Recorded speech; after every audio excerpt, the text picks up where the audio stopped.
আমি আসলে কেমন জানো? আমি আসলে এ বাদামটার মতো, যে আমাকে ছোটবেলা থেকে কষ্ট করে আমার বাপ মা মানুষ করছে, কষ্ট করে আমার এত বড় করছে। কিন্তু আসলে আমি কষ্টের কোনো মর্ম দিতে পারলাম না।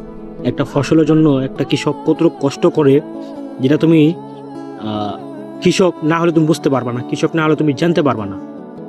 যেমন ধরো এই বাদামটা কত কষ্টের পর আমার হাতে আসছে, অথচ আমি কি করলাম, এটাকে ধরলাম, ধরার পর এটারে মনে করো যে এইভাবে মোচড় দিয়ে ভেঙে ভিতরে বাদামটা খেয়ে নিলাম।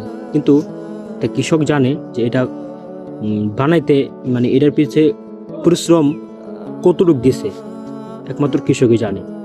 তো এই কথাটার মানে হলো যে তোমরা যারা, কিংবা আমাদের মতো যারা লোক বাবা মাকে কষ্ট দেয়, বাবা মাকে ভালোবাসে না, বাবা মাকে সম্মান দিতে জানে না, আসলে ভাই ওরা মানুষ না।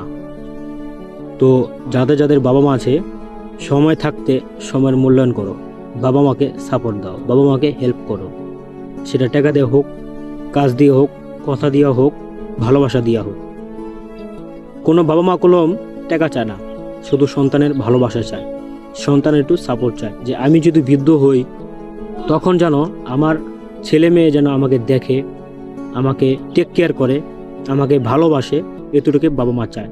এতটুকুর জন্যই প্রত্যেকটা বাবা মা এত কষ্ট করে, একটা ছেলের জন্য, একটা মেয়ের জন্য এতটা পরিশ্রম করে। নিজের